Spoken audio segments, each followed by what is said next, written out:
Gambarnya kok dari ini? Bismillah. Assalamualaikum warahmatullahi wabarakatuh. Saya Mencari Destinasi kita. Ini saya akan memberikan ceramah materi tentang syariah satu. Nah, syariah atau asyariah atau asyirah atau al-masrah adalah istilah yang sama. Secara bahasa maknanya adalah tempat air yang ditekangi. Syarat yang berasal dari kata syariah bermakna meminum langsung dari mulut. Artinya, meminum air langsung dengan mulut dari tempat air yang tidak pernah habis, airnya yang mana tempat air tersebut tidak jelas. Imam Al-Qurtubi beliau mendefinisikan syariah Islam sebagai agama yang Allah syariahkan kepada hamba-hambanya. Definisi ini dituliskan dalam kitab Al-Jami li, li Ahkamil Quran. Itu Taimiyah dalam kitab Majmu' Fatawa mendefinisikan syariah Islam sebagai mentaati Allah, mentaati Rasulnya, dan para pemimpin dari kalangan orang beriman. Dan Imam Ibnu Athir Al-Jazari menyebutkan bahwa definisi syara dan syariah lebih menitikberatkan kepada agama yang Allah syariahkan atas hamba-hambanya, yaitu agama yang Allah tetapkan bagi mereka dan mewajibkan atas mereka. Nah, dalam surat Al-Kahfi ayat 107 yang berbunyi Innalladzina amanu wa amilus solihati karena lahum jannatul fidausi nuzula, yang artinya sesungguhnya orang-orang yang beriman dan beramal soleh bagi mereka adalah surga Firdaus menjadi tempat tinggal. Ayat tersebut menjelaskan bahwa orang-orang yang beriman dan beramal soleh mereka akan mendapatkan surga Firdaus sebagai hidangan bagi mereka dan mereka kekal di dalamnya jika tidak ingin berpindah darinya. Syariah itu ditekankan pada makna jalan. Maksudnya adalah jalan untuk memeluk agama yang menuju Allah Subhanahu wa taala. Nah, syariah yang bersifat khusus adalah hukum yang mengatur amalia, hubungan antara manusia dengan Tuhan, manusia dengan manusia, dan manusia dengan alam. Uh, yang syariah yang bersifat umum adalah hukum yang mencakup hukum akidah dan amalia. Syariah dalam konteks ini mencakup segala sesuatu yang disyariatkan Allah kepada umat Islam dalam bentuk agama, baik melalui Al-Quran maupun sunnah berupa perkataan, perbuatan maupun ketetapan Nabi Muhammad SAW. Kedudukan syariah dalam Islam, dalam dunia tasawuf, syariah dijadikan sebagai dasar atau fondasi bagi tahap berikutnya, sehingga kedudukan sangat penting. Hal ini perlu dipahami bahwa Islam itu adalah sebagai sebuah agama, bukan hanya berisi kepercayaan. Agama Islam tidak hanya meyakini sesuatu, tetapi juga mengajarkan mengajarkan serta mengatur dan mengarahkan manusia bagaimana caranya hidup di dunia. Yang kedua itu akidah. Akidah adalah bentuk jamak dari kata ahad, adalah beberapa perkara yang wajib diyakini kebenarannya oleh hati, mendatangkan ketentraman jiwa, menjadi keyakinan yang tidak tercampur sedikit pun dengan cara keraguan. Akidah adalah sejumlah kebenaran yang dapat diterima secara mudah oleh manusia berdasarkan akal, wahyu, dan fitrah. Kebenaran itu dipastikan dalam hati dan ditolak segala sesuatu yang bertentangan dengan kebenaran itu. Muslim yang taat adalah orang yang memiliki akidah yang baik dan kuat sehingga mendorongnya untuk melaksanakan syariah yang hanya ditujukan kepada Allah, sehingga tergambar akhlak yang terpuji pada diri. Nah, akidah dan syariah. Kepercayaan merupakan akidah, sementara aturan untuk mengarahkan manusia hidup di dunia adalah ini dalam syariah. Akidah dan syariah merupakan satu kesatuan dalam ajaran Islam. Kedua unsur tersebut dapat dibedakan tetapi tidak dapat dipisahkan. Akidah sebagai sistem kepercayaan yang bermuatan dasar keyakinan menggambarkan sumber dan hakikat keberadaan agama. Sementara syariah sebagai sistem nilai berisi peraturan yang menggambarkan fungsi agama. Sebuah masalah yang dihadapi oleh umat manusia dapat ditemukan solusinya secara implisit atau implisit dalam Al-Quran dan Sunnah Nabi Muhammad SAW. Dalam surah An-Nur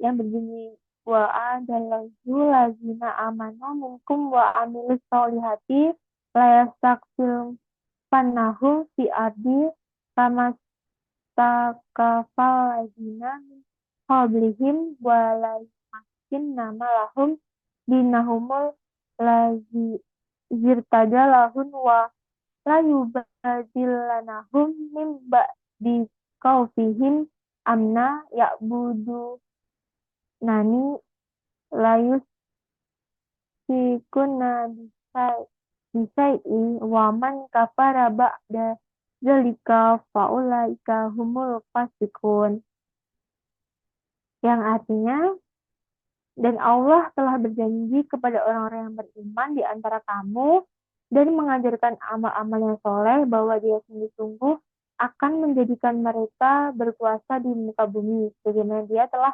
menjadikan orang-orang sebelum mereka berkuasa, dan sungguh Dia akan menentukan bagi mereka agama yang telah diridhoinya mereka. Dan Dia benar-benar akan menukar keadaan mereka sudah mereka dalam takutan menjadi aman sentosa. Mereka tetap menyembahku dengan tidak mempersekutukan sesuatu apapun dengan aku. Dan barang siapa yang tetap kafir, maka mereka itulah orang-orang yang fasik. Perincian syariat Islam. Pertama, peraturan-peraturan untuk mendekatkan diri kepada Allah sekaligus menjadi bukti kejujuran iman. Yang pertama, itu peraturan seperti disebut ibadah untuk sholat, zakat, puasa, dan haji. 4 ibadah tersebut menjadi fondasi rukun Islam. Jika salah satu tidak dilakukan, maka rukun Islam tersebut diruntuhkan. Nah, yang kedua, peraturan dimaksud untuk menjaga kemaslahatan manusia dan mencegah bahaya bagi mereka, baik dalam hubungan dengan diri sendiri maupun dengan orang lain, dengan istilah muamalah. Peraturan-peraturan seperti ini yaitu peraturan keluarga, hukum nikah, hukum hibah, talak, hukum tentang wali, harta, tentang negara, dan interaksinya, dan yang lain. Menurut pengarang kitab An-Natul Fuqaha halaman 117, syariah terdiri dari 4. Yaitu yang pertama, ibadah, kedua muamalat, yang ketiga ukhubat, yang keempat kafarat. Yang pertama dari ibadah. Ibadah bentuk masdar atau kata benda yang berasal dari bahasa Arab, yakni abada yabdu, ibadan wa ubudiyatan, yang memiliki arti beribadah, menyembah, mengabdi kepada Allah Subhanahu wa taala, atau dengan kata lain al-tanassuk, dengan arti beribadah. Ibadah yang dilakukan oleh setiap muslim di dunia itu dibagi 2. Yang pertama, ibadah khasah atau khusus adalah apa yang ditetapkan Allah Subhanahu wa taala, akan perincian-perinciannya, tingkat dan caranya yang tertentu, misalnya sholat, zakat, zikir, puasa, haji, dan yang lain. Yang kedua, ada ibadah ammah atau umum, adalah segala amal yang diizinkan Allah, misalnya dalam masalah muamalah, jual beli, barang, politik, ekonomi, sosial, budaya, pendidikan, dan amal solih lainnya.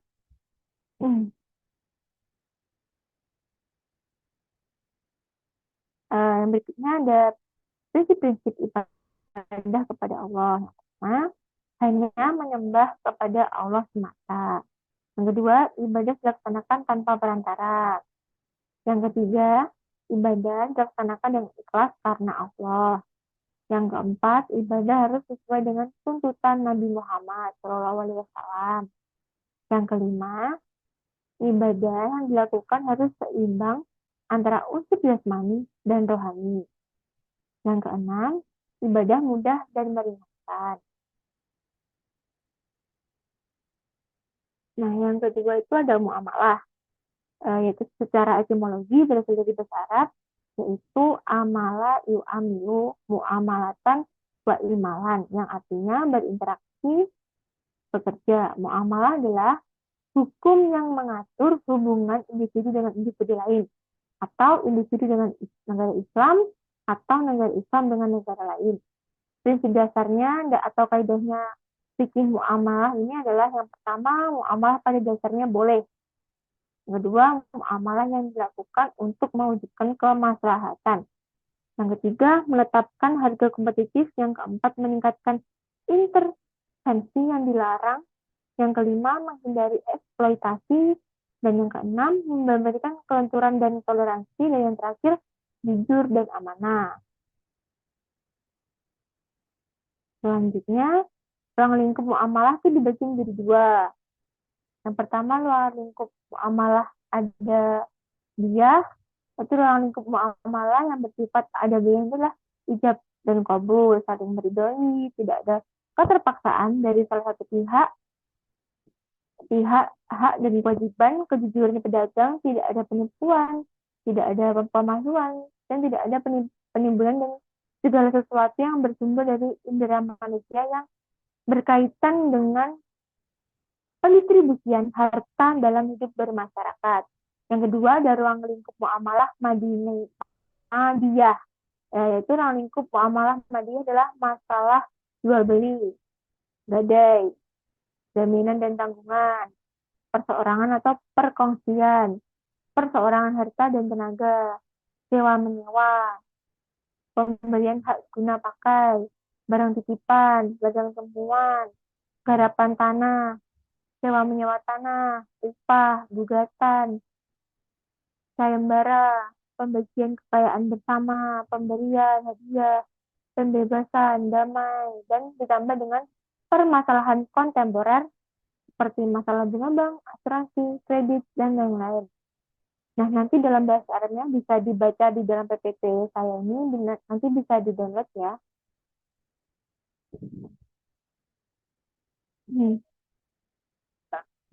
Selanjutnya ada perincian syariah Islam.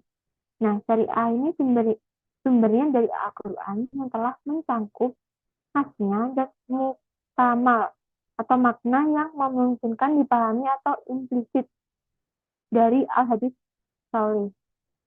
Akidah sumbernya dari Al-Quran dan hadis mutawatir. Ar-ra'yu yaitu upaya kuat untuk memahami Al-Quran dan as-sunnah yang tidak ada penjelasannya langsung terhadap masalah.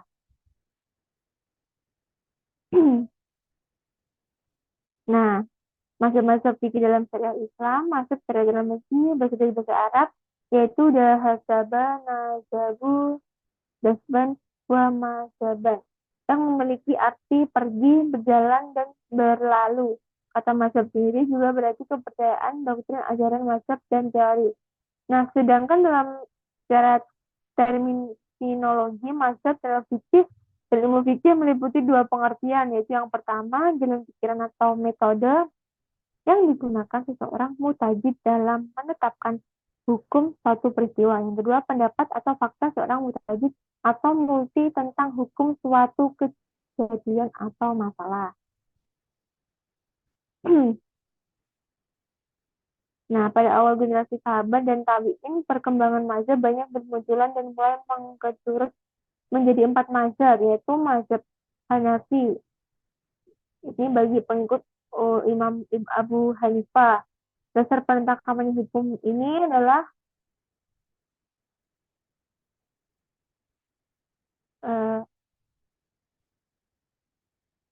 mazhab Hanafi, Al-Quran, Sunnah, dan Ijtihad dalam arti luas, ijma, qiyas, dan ihtisan. Yang kedua, mazhab Maliki. Imam Malik bin Anas. Dasar hukum mazhab ini Al-Quran, Sunnah, ijma, hadis, ahlul, dan bisa dilanjutkan membaca sendiri, yaitu ada dari Syar'un, Man Qablana. Yang ketiga, mazhab Syafi'i. eh, Abdullah bin Muhammad bin Idris Al-Syafi'i. Dasar mazhabnya ini adalah Al-Quran dan Sunnah. Yang keempat ada mazhab Hambali. Ini mazhabnya Imam Hambali ya. Dasar hukumnya adalah Al-Quran Sunnah, Qiyas, Ijma, Fatwa, Sahabat, Hadis-hadis, Mursal, dan Daif, Istisam, Sab, Al-Dara, Istisab, dan masalah-masalah. Nah, ada faktor terjadinya perbedaan dalam mazhab fikih. Beberapa faktor penyebabnya perbedaan mazhab adalah istijah yang dilakukan secara perorangan, perbedaan pandangan dan memahami nas Al-Quran dan hadis, dan perbedaan dalam kaidah pengambilan hukum. Selain itu, menyebutkan faktor perbedaannya mazhab adalah yang pertama dengan usaha pembukuan pendapat-pendapat mereka. Yang kedua, adanya pengikut-pengikut yang menyebarluaskan, mempertahankan dan membela pendapat mereka. Yang ketiga, adanya kecenderungan ulama untuk menyarankan penggunaan mazhab-mazhab tersebut oleh para hakim dan umat secara umum. Menyikapi perbedaan dalam tanah fikih yang sifat pokok seperti ibadah wajib dan akidah tidak diperbolehkan, namun dalam hal yang bersifat furu'iyah ini menjadi masalah. Kan tetapi orang justru bermain di ranah yang bersifat sunniyah seperti dalam suasana ibadah sunnah hingga menimbulkan konflik yang berkepanjangan karena semuanya mempertahankan pendapat masing-masing dan menganggap yang lain salah. Nah, kekeluhan tersebut perlu diluruskan untuk menjamin dan mewujudkan kehidupan yang rukun dan damai antara sesama muslim. Dalam menyimpaki perbedaan tersebut, sesama muslim harus membagikan hal seperti berikut. Yang pertama, tidak fanatik mazhab bahwa mazhabnya ini yang benar sedangkan mazhab yang lain salah. Itu tidak boleh. Yang kedua, tidak saling menghina antara mazhab satu dengan yang lain. Yang ketiga, menghormati perbedaan mazhab, terutama dalam masalah furu'iyah. Yang keempat, saling mengerti dan memahami perbedaan dalam mazhab. Nah, menilainya akan pikir mutahid mutlak. Itu bisa dibaca dulu ya. Nah, itu didefinisikan sebagai orang yang sanggup mengambil hukum sendiri langsung dari sumbernya. Dengan kata lain, orang yang disebut mujtahid mutlak adalah orang yang bisa menyimpulkan hukum sendiri langsung dari Al-Quran dan As-Sunnah tanpa bantuan dan pertanyaan kepada orang lain.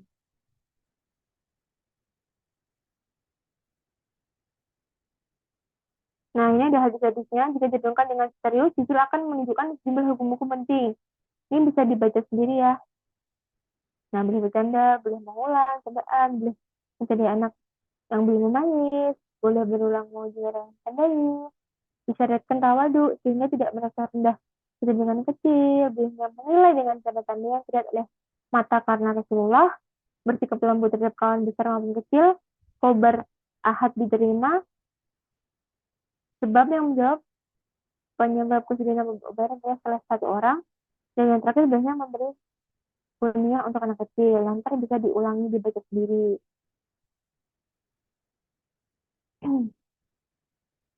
Nah, dengan membaca hadis tersebut, kita bisa menyimpulkan hukum apa yang sudah dikali dari istibah tadinya. Nah, di zaman ulama ini yang bernama Ibnu Khas pada abad keempat, banyak orang yang berpandangan riwayat ini tidak ada gunanya. Mereka menyangka bahwa riwayat ini hanyalah keadaan bagi Rasulullah dalam kapasitasnya sebagai manusia. Bahkan Ibnu Hajar Al-Qasim menyebut di zaman Ibnu Al-Khas itu para ahli hadis dihina dan dicela karena mengatakan hadis-hadis yang dianggap mubazir seperti itu. Nah, itu bisa dibaca ya. Ibnu Al-Khas juga berhasil menemukan 60 kesimpulan dari hukum yang satu kecil ini yang bertulis dengan satu khusus yang berjudul Fawaid Hadis Abi Umair. Nah, sekian ya ceramah yang saya sampaikan. Apabila nanti ada yang ditanyakan, sekian dari saya. Apabila ada kurangnya saya mohon maaf. Assalamualaikum warahmatullahi wabarakatuh. Waalaikumsalam warahmatullahi wabarakatuh. Arah, bentar. Pak Kris